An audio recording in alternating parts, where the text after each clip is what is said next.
Hola, ¿cómo están? Bienvenidos. Esto es Jugada Crítica. Soy Paola Pérez. Un alto el fuego, pero parcial. Esta es la propuesta de un Estados Unidos que enfrenta problemas políticos internos. Tras la vacancia del presidente de la Cámara de Representantes, Kevin McCarthy, los 6.000 millones de dólares comprometidos a Ucrania están paralizados. Incluso podrían estar en riesgo también ese compromiso de Biden para trabajar en la coproducción de armamento entre Kiev y Washington para la famosa contraofensiva contra Rusia.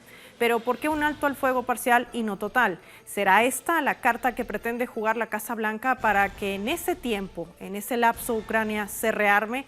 ¿O le conviene a Ucrania aceptar la propuesta en los términos que ha planteado Rusia para un alto al fuego total? Hoy analizamos todos los escenarios. Inicia la jugada.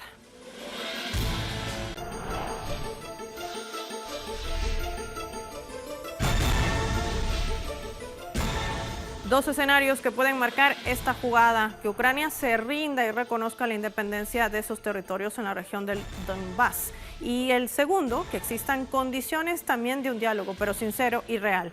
Pero con la presión de Estados Unidos, ¿qué tanto se puede avanzar? Rusia está considerando ahora varios escenarios para los próximos años. Uno de ellos es particularmente peligroso. Si hay alguna pausa en su agresión contra Ucrania, si se congela la situación, habrá un nuevo momento crítico.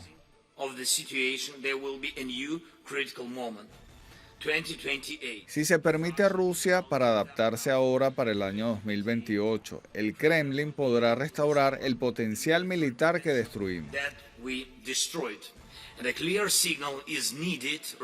Se necesita una señal clara. Rusia no tiene ninguna posibilidad, lo que hará nuestra unidad toda la fuerza. El agresor se neutraliza más eficazmente con una derrota en la guerra. Ahora mismo, y justo en Ucrania, tenemos la oportunidad de causar una derrota fundamental a la agresión de Rusia.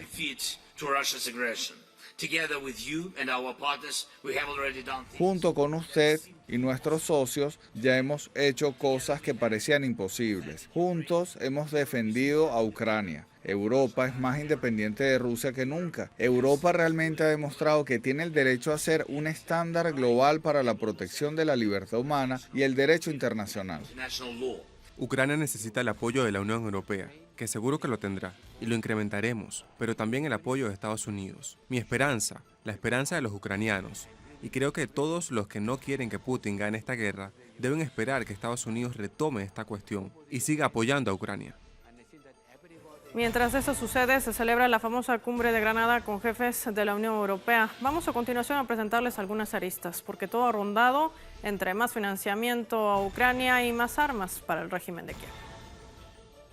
Los líderes de la Unión Europea y de otros 17 países se encuentran en Granada, España, donde se desarrolla una cumbre para debatir la futura ampliación del bloque político para el 2030, además el apoyo y la anexión de Ucrania. En este contexto, el alto representante de política exterior, Josep Borrell, destacó que desde que empezó la guerra ha conseguido unanimidad para 11 paquetes de sanciones a Rusia y aprobar 20 millones de euros en ayuda militar. Desde que se inició la operación militar especial de Rusia para proteger la población de Donbass y desnazificar a Ucrania, el 24 de febrero del 2022, Estados Unidos, Alemania y Reino Unido son los países que más armas han enviado al gobierno de Volodymyr Zelensky. La Unión Europea pone sobre la mesa alrededor de 1.000 millones de euros para reembolsar a los estados del bloque las municiones que hayan entregado a Ucrania con una tasa de reembolso de alrededor del 50%. Esto significa que se entregarán a Ucrania provisión por valor de 2 millones de euros en una fecha estipulada. Asimismo, existe una organización entre la Unión Europea y Estados Unidos para comprar conjuntamente suministros para Kiev. Estos contratos se realizan a través de la Agencia Europea de Defensa. Se estima que a este tipo de negocios intervendrán alrededor de 18 países. En España, el presidente de gobierno Pedro Sánchez prometió 6 lanzadores de misiles HANK y antidrones, así como formación especializada para los soldados ucranianos y nuevos equipos de desminado. Con este nuevo compromiso, el número de lanzadores HANK que a Madrid dará a Ucrania se eleva a 12. Entre 2014 y 2022, Estados Unidos ha financiado el bombardeo de civiles en la región del Donbass, con la inversión de 5.000 millones de dólares en armamento. Este país es el primero en enviar suministros bélicos a Ucrania. Según medios locales, se entregó en este tiempo más de 32 millones de dólares en en armamentos. En abril, Estados Unidos informó de un nuevo tramo de ayuda militar a las fuerzas de Kiev por un valor de 2.600 millones de dólares, cifra que incluye el valor de municiones para el sistema de defensa antiaérea, munición general y misiles antitanque. Desde que comenzó la operación militar, la administración Biden y el Congreso han destinado más de 75.000 millones de dólares en asistencia a Ucrania, que incluye apoyo humanitario, financiero y militar, según el Instituto Kiel para la Economía Mundial. Recientemente se difundió la noticia de que se transferirá miles de armas y municiones incautadas en Irak a Kiev, mientras se espera más dinero y equipos. Vamos por ello a ubicar en nuestro mapa esta región que hoy centra nuestra atención y también nuestro análisis geopolítico. Donbass, las claves de un conflicto. El Donbass, palabra formada a partir de la expresión Cuenca del Donetsk, hace alusión al río que discurre por esta región histórica, cultural y económica, ubicada al este de Ucrania y próxima a Rusia, ambos países del continente euroasiático. Los límites del área nunca han sido delimitados, pero abarca los oblasts de Donetsk y Lugansk de Ucrania, así como el oblast de Dnipropetrovsk y el sur de Rusia. El Donbass fue la frontera histórica entre la Sich de Zaporrózhia y las huestes del cosaco del Don. Desde el llamado boom minero en tiempos de la Unión Soviética, la población rusa en el Donbass ha logrado alcanzar más de la mitad de los habitantes. Las cifras hablan de un 72%. Hasta hoy, en los distritos rurales de la zona permanecen ciudadanos de habla ucraniana, mientras que en las ciudades muchos son rusófonos que conservan fuertes lazos con el vecino país. Para el 2001, en el Oblast de Donetsk, el 74.9% de la población hablaba la lengua rusa y solo un 24.1% hablaba ucraniano. La cuenca del Donetsk ha sido una importante zona de minería de carbón desde finales del siglo XIX, cuando se industrializó el territorio.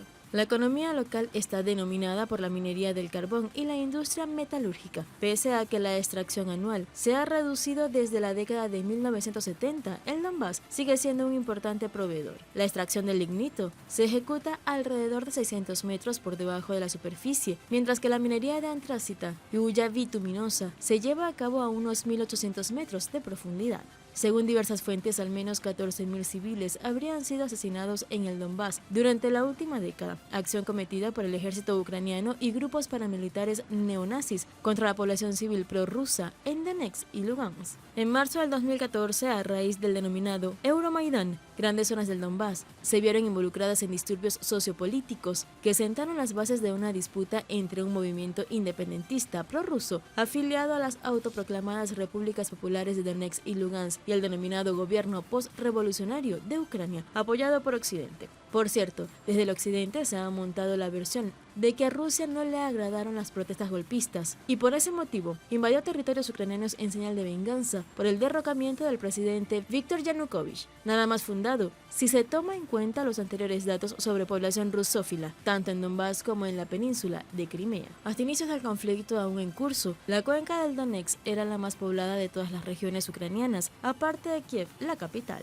El pasado 30 de septiembre, Rusia celebró el primer aniversario de la adhesión de las regiones rusoparlantes de Donbass, Zaporilla y Kherson, además de las autodeterminadas repúblicas populares de Donetsk y Lugansk, a su territorio nacional.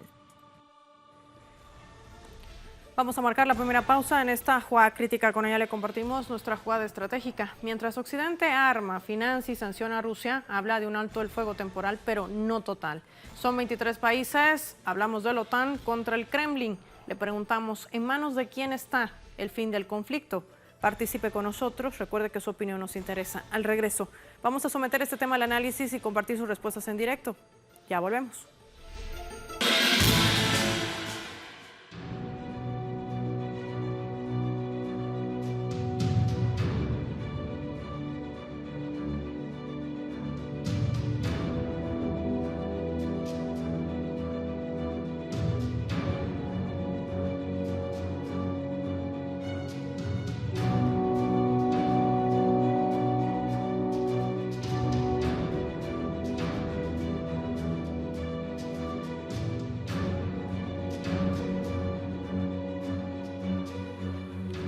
Antes del análisis es oportuno que recordemos la reciente escalada de tensiones en esta región, en la región del Donbass.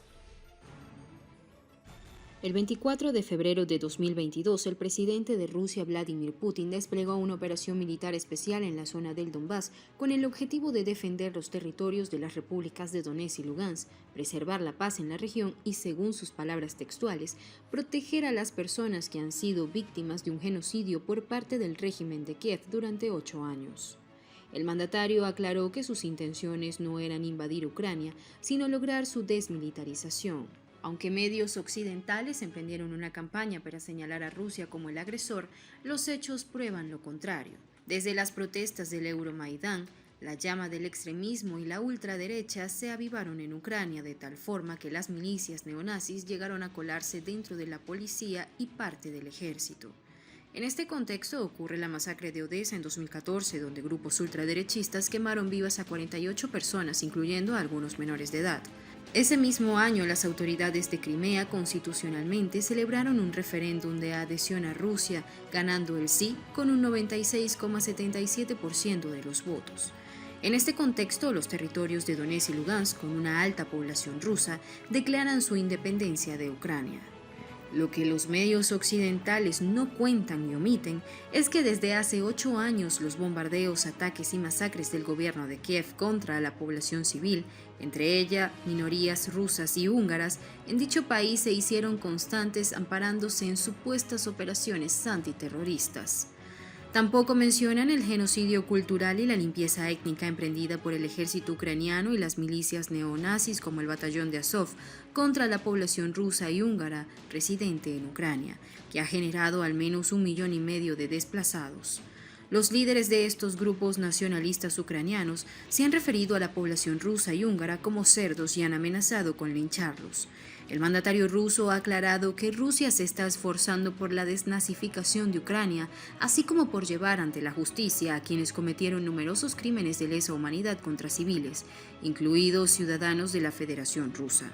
Como resultado de esta operación militar especial, se han destruido al menos 74 instalaciones terrestres de la infraestructura militar ucraniana, incluidos 11 aeródromos de las Fuerzas Aéreas, 3 puestos de mando, una base naval de la Armada y 18 estaciones de radar de los sistemas de defensa aérea S-300 y Buk M1.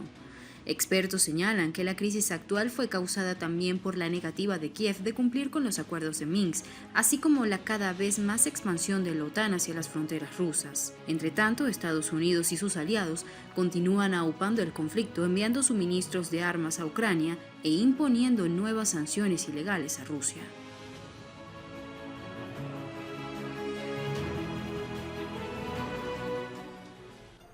Vamos a analizar este tema con nuestro invitado. Nos acompaña desde Rusia, Cristian Lamesa. ¿Cómo estás? Él es especialista en temas, sobre todo de la Unión Soviética, todo lo que es historia y estos últimos acontecimientos, que todo tiene que ver al final con geopolítica. Bienvenido. Cristian. Un placer, Paola, estar con vos y con tu audiencia y saludarlos desde aquí, desde Moscú. Cristian, una pregunta que marca esta propuesta que pasa sobre la mesa. Un Estados Unidos que dice hay que proponer un alto al fuego, lo marcaba desde el año pasado, pero no quiere un alto al fuego total, quiere un alto al fuego parcial. La pregunta es ¿por qué? ¿Cuál es el interés?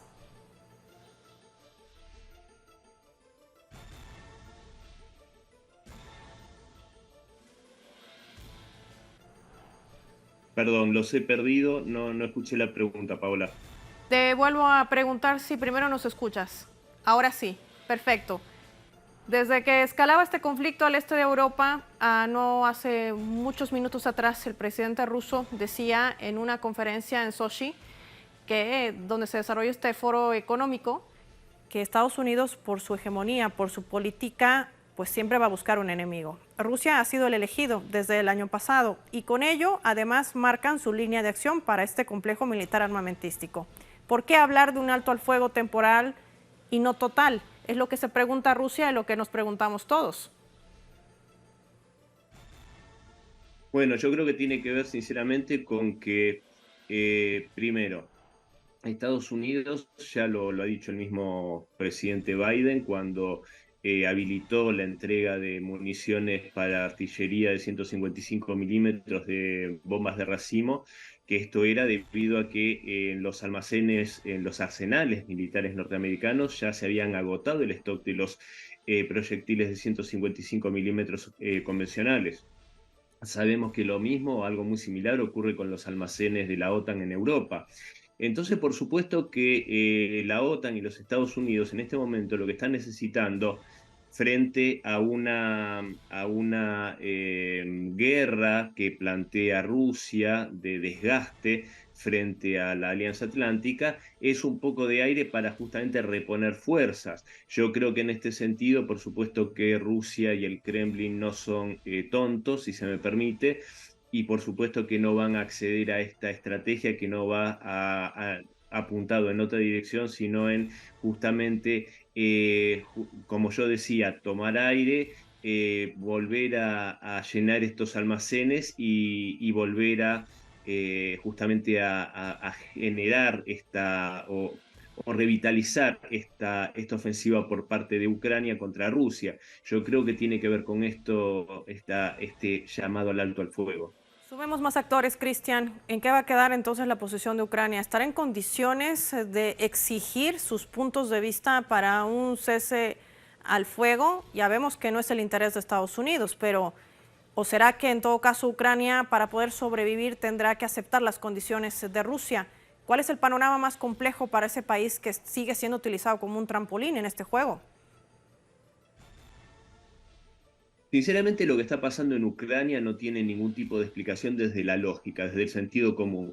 Y si me permitís unos minutos, Paola, me voy a remontar a diciembre de 2021, cuando el Kremlin le propuso a Europa, a la OTAN, a los Estados Unidos, un acuerdo de seguridad mutua vinculante jurídicamente, en el cual simplemente se pedía la neutralidad de Ucrania, el no ingreso a la OTAN, sí se accedía al ingreso en la Unión Europea, si este organismo así lo quería, y el status quo hubiese permanecido, por supuesto, respetando los acuerdos de Minsk, respetando las poblaciones del Donbass, respetando la identidad cultural rusa y la lengua de esta población, y no hubiese habido guerra, no hubiese habido pérdida territorial por parte de Ucrania.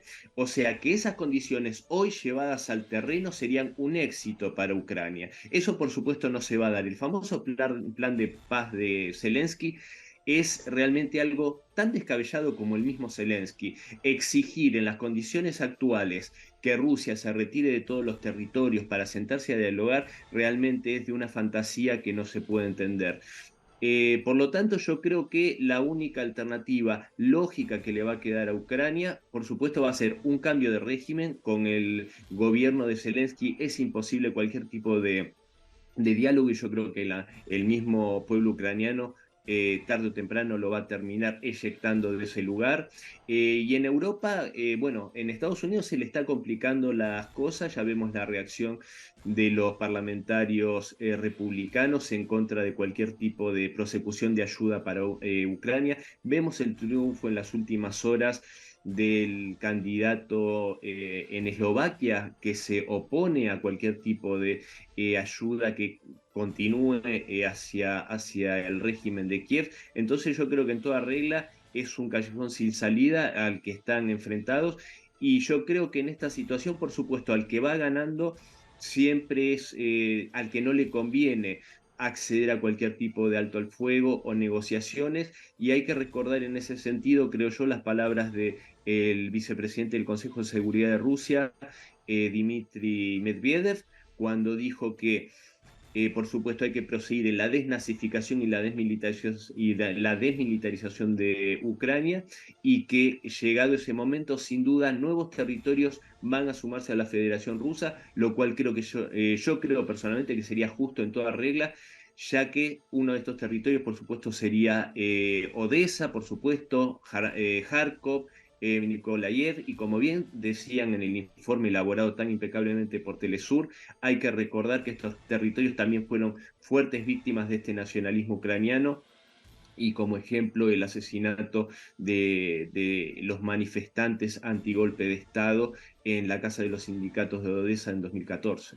Y justamente desde ese año es donde parten todos esos conflictos. Ya lo decía nuestro especialista Cristian Lamesa, si se hubieran respetado los acuerdos de Minsk, nada de esta situación estaríamos viendo, ni reseñando, ni analizando, pero todo tiene un fin. el complejo armamentístico militar. De eso depende también gran parte de la economía de un Estados Unidos hoy que además tiene una crisis institucional. Cristian, otro jugador que se suma también a ello es Polonia. Nos referías a las elecciones en Eslovaquia, pero Polonia irá el 15 de octubre a elecciones parlamentarias. Esto también puede mover esta balanza. Son tantos los jugadores sobre este tablero que tienen también voz y voto dentro de las medidas que hoy también define la cumbre de Granada con Europa, que quiere seguir dándole más armas y más financiamiento a Kiev. Claro, bueno, en la cumbre de Granada, por supuesto que uno de los jugadores centrales va a ser Víctor Orbán, que se sabe que va a llevar una fuerte oposición a cualquier tipo de apoyo que se continúe dando al régimen de Kiev, por lo menos a condición de que se liberen los fondos que le tienen retenido a Hungría. Recordemos que también, tomando un estilo muy norteamericano, muy de Washington, Bruselas también hace ese tipo de presiones en cuanto a lo económico, tomando como una especie de rehén el dinero que le corresponde a los integrantes de la Unión Europea para lograr posiciones favorables a sus políticas desde Bruselas. Y por supuesto en el caso de Polonia va a ser una contienda electoral complicada, ya que si bien hay que recordarlo, dentro de los más rusófobos del viejo continente, yo creo que los número uno podrían ubicársele, se le podría dar a los polacos, seguidos de los bálticos y los anglosajones británicos. Pero yo creo que se puede ser muy rusófobo siempre y cuando no dañe demasiado los bolsillos. Hay que, perdón, hay que recordar lo que pasó hace algunos meses, lo que viene sucediendo con el tema de los granos y la oposición de Polonia al ingreso de los mismos, de los granos ucranianos en su territorio, dado que está generando y ha generado un gran perjuicio para los agricultores locales. Entonces son muchos los ingredientes que se suman, que tienen que ver, como decía antes, no solo con lo militar y no solo con ese sentimiento de, repito, odio que se remonta a muchos siglos atrás, como vos bien dijiste en la presentación. Yo soy un estudioso de la historia, y esta relación conflictiva entre polacos y rusos se remonta a muchos siglos de antigüedad y siempre por hostilidad de Polonia para con Rusia. Pero cambia la situación, por supuesto, cuando se mezclan estas situaciones y estos ingredientes económicos, que también hay que recordar. Sí, perdón, Paula. Continúa, no te quiero interrumpir, pero a eso me va la pregunta de por eso Estados Unidos mina tanto la propuesta de paz planteada también por China, que trata de desvirtuarla, de hacer ver lo que hoy estamos viendo en el terreno. Quien se va a armar en este alto el fuego temporal pues sería Ucrania, no Rusia, porque hoy inclusive el presidente decía, hemos hecho la prueba de un misil con propulsión nuclear, está listo y podemos producirlo a escala. Esta prácticamente sale a la luz como una advertencia de lo que podría escalar este conflicto. ¿Qué nos dices al respecto? ¿Por qué crees que Putin ha hecho énfasis en un momento donde las tensiones se avivan y donde se sabe que en el terreno pues Ucrania ha perdido no solamente territorio, sino también cientos y miles de vidas? Y no hablamos solo de su ejército, sino de cientos y miles de mercenarios que se han sumado a este conflicto. Bueno, sin ir más lejos, Polonia ha blanqueado la muerte de 10.000 de sus ciudadanos como mercenarios en tierra ucraniana. Esto muestra claramente el involucramiento de Varsovia en este tema. Pero bueno, como vos bien sabés, hay una máxima que dice que las guerras se ganan en las fábricas más que en el frente de batalla. Y hay que recordar también que no es la primera vez que Rusia se enfrenta a lo largo de su historia a una agresión masiva por parte de Europa. Podemos recordar más recientemente, bueno, las invasiones napoleónicas, que fue prácticamente una coalición europea. Lo mismo pasó con las invasiones nazis a la Unión Soviética, y hoy la OTAN significa ni más ni menos que eso. Y el presidente Putin, por supuesto, realmente siendo un estadista de primer nivel, yo creo que el más brillante a nivel mundial, esta situación, por supuesto que no lo tomó por sorpresa. Esta situación él ya la preanunció en 2007 en la Cumbre de Seguridad de Múnich, cuando avisó que esta situación mundial no podía proseguir, este acoso de la OTAN hacia las fronteras de Rusia y este orden unipolar totalmente arbitrario. Por supuesto que desde ese momento, no solo avisándolo, sino que, como también otra máxima dice, si quieres la paz, prepárate para la guerra. Entonces Rusia, por supuesto que hace años que se viene preparando, fortaleciéndose, porque sabe que indefectiblemente va a sufrir una agresión masiva, como también lo sabe China. Entonces, en este sentido, y paradójicamente, los agresores sí han, yo creo, por decirlo de un modo coloquial, se han dormido en sus laureles y ahora se encuentran en esta situación penosa en la cual sus arsenales militares se vacían, el complejo militar industrial norteamericano tiene una relación totalmente corrupta con el Departamento de Defensa, esto está probado, de hecho, funcionarios del Departamento de Defensa que a su vez vienen de las empresas las empresas armamentísticas norteamericanas. Entonces este vínculo, ¿cómo se explica sino que un proyectil de artillería de los Estados Unidos valga el costo de producción sean $6.000 y el de un homónimo de Rusia, un proyectil de artillería de 155 milímetros, salga $500? ¿Cómo se explica sino con una profunda corrupción? Entonces, a lo que voy es que mientras el complejo militar industrial sumamente corrupto norteamericano ha trabajado mal y caro, su contraparte rusa ha trabajado bien y con costos muy razonables, lo que hace que hoy Rusia sea la principal potencia nuclear a nivel mundial, con tecnología hipersónica, la cual Estados Unidos no ha logrado desarrollar, y como vos bien decías, no solo eso, sino con propulsión nuclear. Entonces, por supuesto que el presidente Putin y el pueblo ruso, por supuesto que no quieren una guerra nuclear, ni a gran escala, ni una guerra mundial, porque ya sufrieron muchas agresiones y en la última le costó 27 millones de vidas. Este pueblo quiere la paz, pero desgraciadamente, si hay un occidente que pretende y espera el desmembramiento de Rusia, no les queda otra alternativa que prepararse y prepararse fuertemente para responderlo y prevalecer en caso de que sea necesario. Y mientras estos almacenes y arsenales de armas que impone en compra en Estados Unidos a una Unión Europea que se ahoga prácticamente en sus deudas, pues nace también la piratería internacional. 1.1 millones de municiones iraníes ha robado Estados Unidos y ahora pretende enviarlas a Rusia. Es tanto, a Ucrania, corrijo el dato, es tanta la desesperación de un Estados Unidos para cumplirle la gran promesa a Zelensky. Esto demuestra también que las cosas no están tan bien como nos reseñan los medios estadounidenses. Exactamente, vos lo dijiste con una precisión meridiana.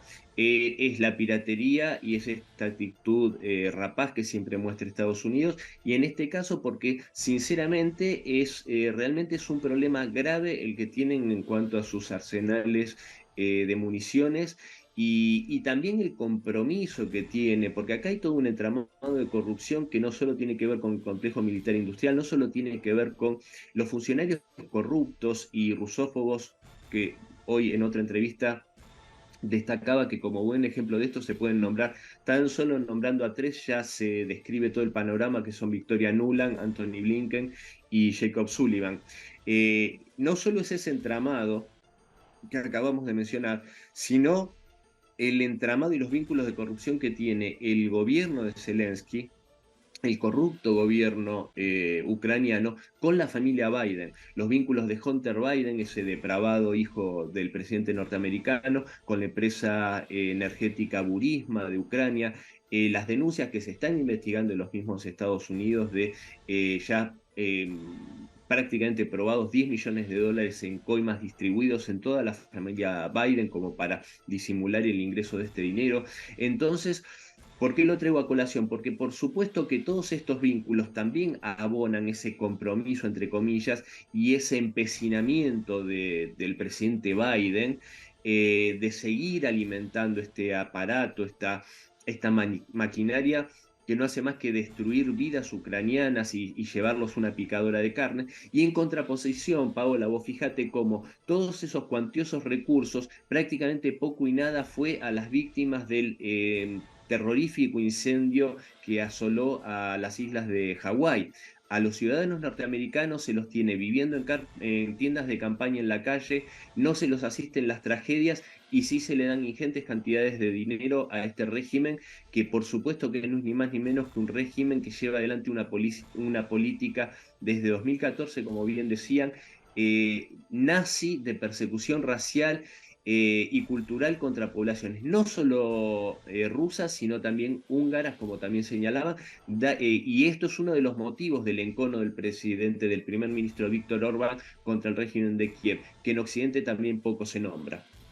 Y esto, por supuesto, le costó también el cargo a Kevin McCarthy, el presidente de la Cámara de Representantes, que al principio dijo, vamos a investigar, queremos saber qué negocios tiene la familia Biden en Ucrania, relacionándolo al hijo, pero al final fueron 8 republicanos de su misma línea que le han dicho que se vaya a su casa, porque se ha inclinado mucho a ser amigo de Biden y lo que quieren es transparencia. Esto pone en jaque con un cierre de gobierno el pasado 1 de octubre y dificulta aún más las cosas en medio de todo este conflicto y este entramado también capitalista, ¿por qué no mencionarlo así?, dentro del conflicto en Ucrania. Gracias, Cristian, qué placer conversar contigo. El placer es mío, Paola, siempre a disposición y un gusto estar con ustedes. Muchas gracias, serán Cristian Lamesa, analista internacional y experto también en historia.